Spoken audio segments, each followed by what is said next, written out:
Now, for the viewers and fight fans in attendance around the world, and the millions of future subscribers across all my social media platforms, welcome to Tough Glove Boxing. I am locked in, and let's get ready to talk about it!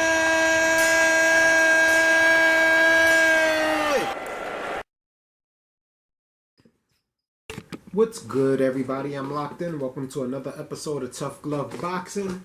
Excuse the attire, gotta get this workout done. It's early in the morning, but I wanted to get this video up out the way. So check this out. Make sure the camera's just a little not too much. There we go. How you doing, guys? Listen, it's Welcome Wednesdays. Before I get started with my normal content, I'm gonna go ahead and give a shout out to my new subscribers. We got Super Ugly TV. Shout out to you. Gamer Tag Takeover AC. Shout out to you. Samu Sesams. Shout out to you. Devon Bagal. Shout out to you. Eugene Isaac. Shout out to you. Mo Boxing, Mo Problems. Go subscribe to that channel. It's great boxing content with great breakdowns.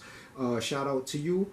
Ja Mammoth. Shout out to you. Bear MPC. Shout out to you. Keith Luckett. Shout out to you. And Adequate Akini. Shout out to you. I want to send a special shout out to Brian G. Like myself, he let me know in the comment section that he has multiple sclerosis and he asked for some diet advice. I'd be glad to give it to you. If you left your information in, if you sent your information to my email like I suggested that you do, I'll get up with you later this week and we can talk about exercising and diet programs that I use. I actually haven't taken any medicine for my multiple sclerosis since 2014. I feel like the exercise and the eating healthier has worked better for me. I was bedridden for about 3 years in a wheelchair, and now I'm able to walk with the walker. And again, I haven't taken any medicine for the MS since 2014. So I'll get up with you later this week. Now, with that said, you see who we got on the screen. We got Devin Haney and we got Teofimo Lopez. Now, this video I'm doing today is mainly going to be about Teofimo Lopez. And it seems like Teofimo Lopez is sounding like a bitter Billy. A bitter Billy. He's hating. I saw a little, not an interview, but they caught him in passing and they asked him about his opinion about the George Kambosos and Devin Haney fight. And he's like, well, fuck both fighters. And you know, see, this is my thing with Teofimo Lopez. Initially, I really did like Teofimo Lopez. I thought he had all of the attributes to become a superstar in boxing. He was entertaining. His fights were exciting. He had a lot of personality. What they call it, he was very charismatic. In the ring, he would do the video game moves and everything like that. And he just appealed to a younger, fresher boxing audience, and I did like that. I thought he was going to go a long way, and in fact I bet on him to beat Lomachenko, which he did, so thank you for bringing that money into the household. However, you know, after the fact though, I feel like if Loma would have started about 2 or 3 rounds earlier, he would have pulled off the victory based on what I saw in the fight, but Teofimo Lopez did win.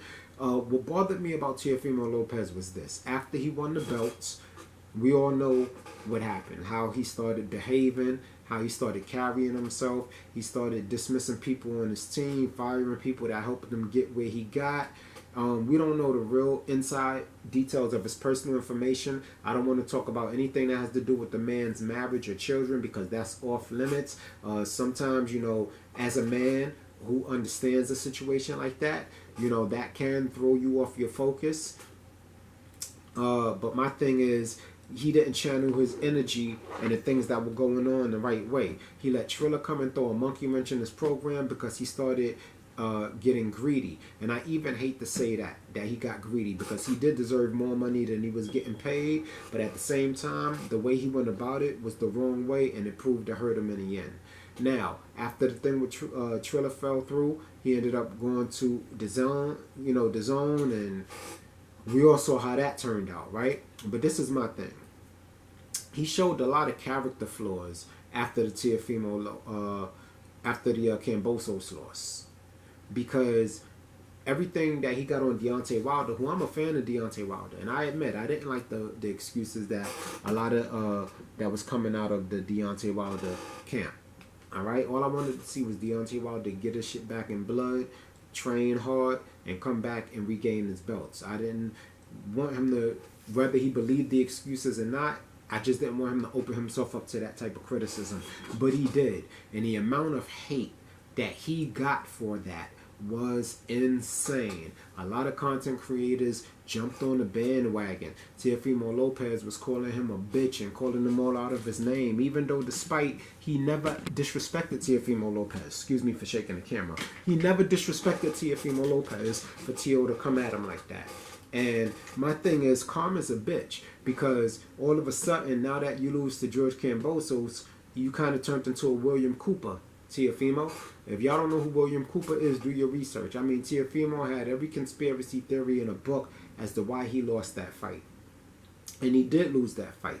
And the reason why he lost that fight is not because he wasn't good enough to win that fight. It's not because George Kambosos was a better fighter than him. But he lost that fight because he didn't put the training in that he was supposed to. He wasn't as focused as he was supposed to. And he was underestimating George Kambosos.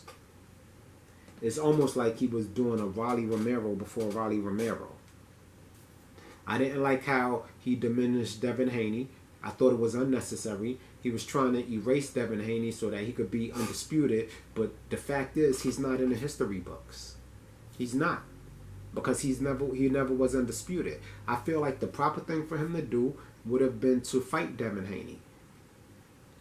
And fight for the real undisputed.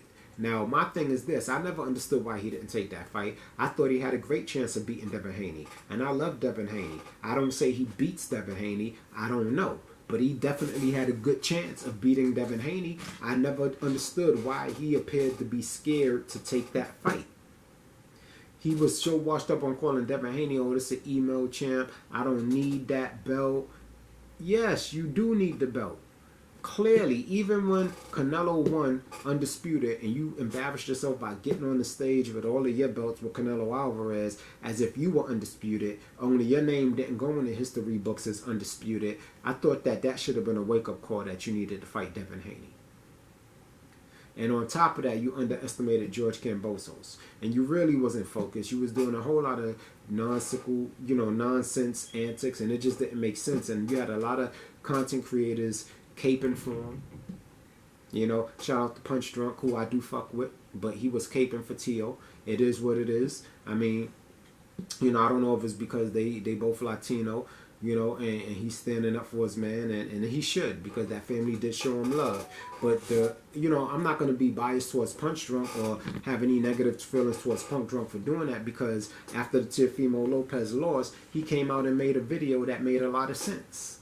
That's when I was like, okay, this content is on the up and up. You know what I'm saying? I can trust it. Where did my pen go? I can trust it because he told Teofimo Lopez the truth. If y'all look at the video he did after the Teofimo Lopez about how Teofimo Lopez needed to get certain people away from him if they wasn't there to make him the best that he was, he didn't cut Teofimo Lopez Sr. any slack. He gave him a little bit of tough love. And I appreciated that. And so I started fucking with his channel again because of that. But I didn't like how he was coming at my man Deontay Wilder, but that's neither here nor there. So Teofimo Lopez says now that he wants to fight Tank Davis. Now, the thing about it is, I thought one of the excuses was he had an issue staying at 135. Tank just said he's comfortable at 135. So he's not going to go up to 140 to fight you, nor should he, because he's actually the A-side and the bigger star out of it all. Even when you had all of the belts, Tank was still a bigger seller, a bigger money maker. But your ego wouldn't allow you to believe that or accept that. And I think you stood in your own way. I want to see Teofimo succeed because he's from New York. I don't like how Rolly Romero was saying that Tank is scared to fight Latinos, and this always seemed like, you have people trying to band together against black fighters. Like, give me a break with that, right? Like, how many Latinos has Tank Davis fought?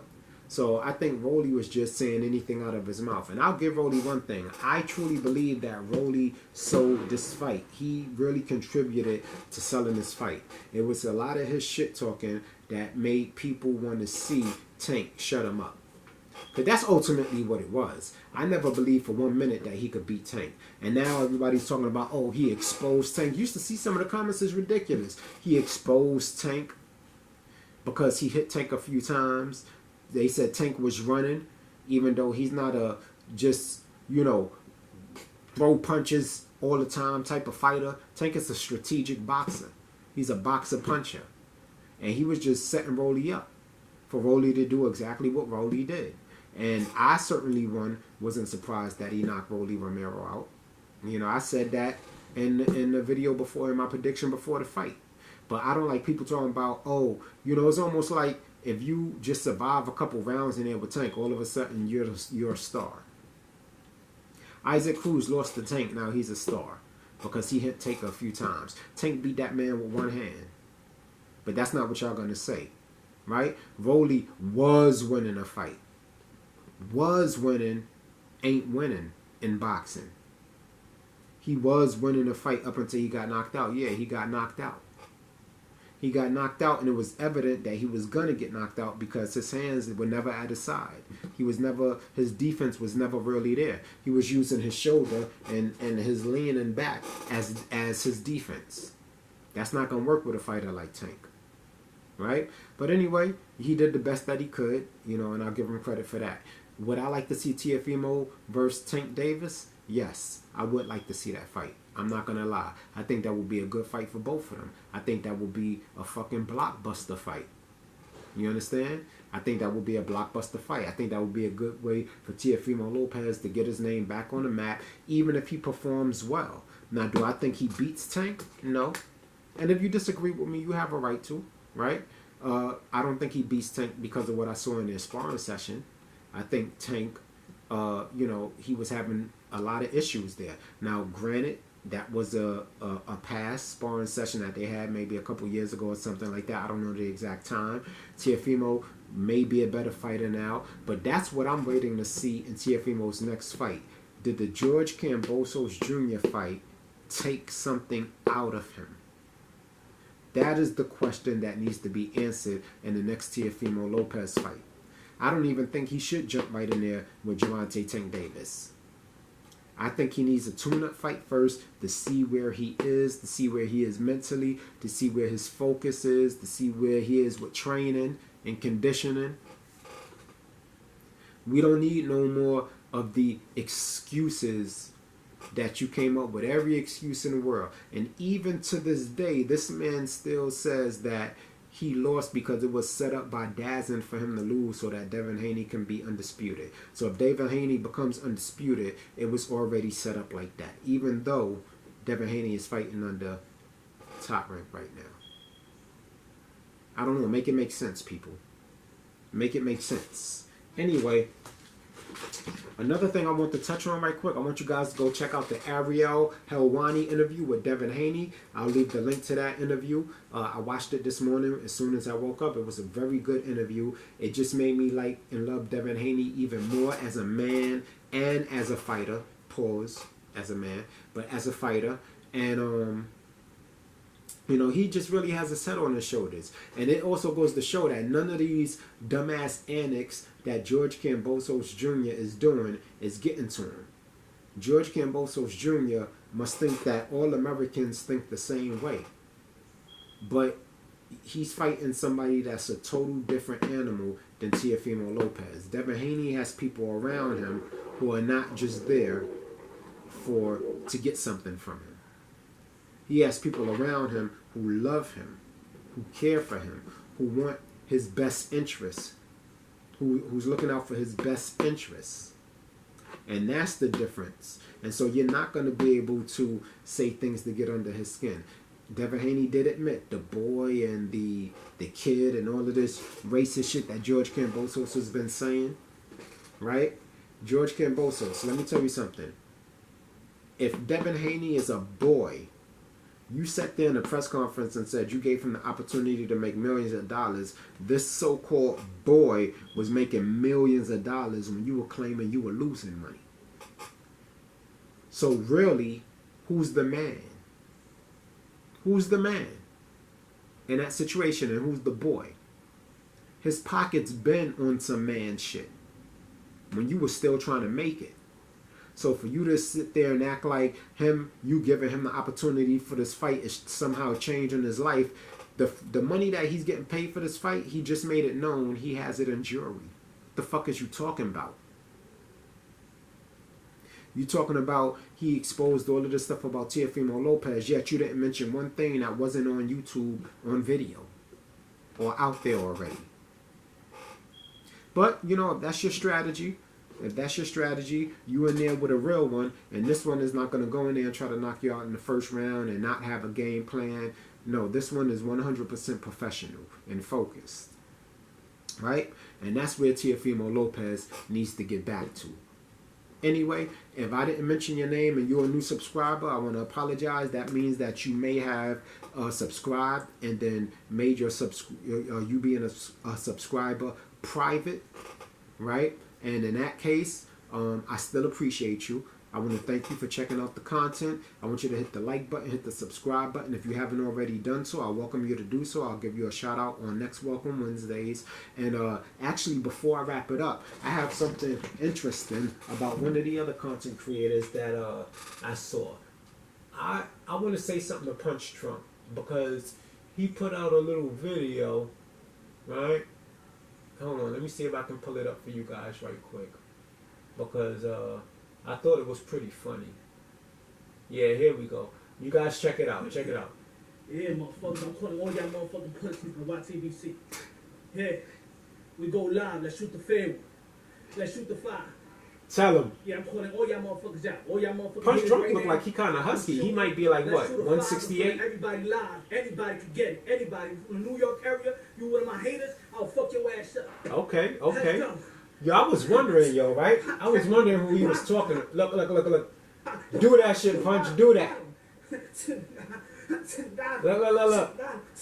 I asked him, man. Shout out to Punsh Drunk. He responded too, right? He's a big dog in the shit, and I'm still a little pup trying to get my little foundation set. But he said that, you know, his haters know who they are. And I was asking him, well, say them by name. You know, I don't know who they are, but apparently reading his comment section, everybody seems to think he's referring to a guy called Southpaw 773, who also likes to get in the ring and spar and do that type of live shit. But I ain't gonna lie. Punsh Drunk, you need to get with it, man, because let me tell you something. Fuck all of that ego shit and y'all meeting up and doing it on live. Ah, heard him, Punch. You looking sharp, bro. Punch looking good. Punch looking good. But the reason why I say that, right? I can't fuck with you on no fight and shit like that, being that I got the MS. But we can put the weight bench out and do some chest presses, boy. I'll put it down on the fucking weights. That's a fact. But anyway, neither here nor there. I think what you should do, Punch, is you should get with Southpaw, right? Get with Triller or maybe on the undercard or something and go 6 rounds and make some money for that shit. Fuck all that. Go live and, you know, my haters. First of all, a hater's only job is to suffocate. You understand? When you address a hater and you give them attention, you giving them life. You giving them breath. But if you choose to do that, fine, right? But I pay between $15 and $19.99 to see you and Southpaw go on somebody's undercard and get it in. You know what I'm saying? That'd be very entertaining. I know this is boxing channel, but I like entertainment too. Shit, if Logan Paul and Jake Paul and them could make millions doing it, and basketball players can get in there and do it, why you gonna do it for free? You know? That's all I gotta say about that. I mean, make it make sense to me. Literally, then make it make sense and then dollars, right? But anyway, look, I'm locked in. I want to thank you for checking out the content again. Hit the like button, hit the subscribe button. As far as Teofimo Lopez, you guys get in the comment section. Let me know. Are you guys excited that he's back? Do you want to see him fight Gervonta Tank Davis? And who do you think will win that fight? And what weight that do you think they should fight at? 135 or 140? Anyway, let me go get this workout in. I appreciate you checking out the content. Tough Glove Boxing, locked in. Peace. You ain't gotta go home, but you gotta get the hell up out of here.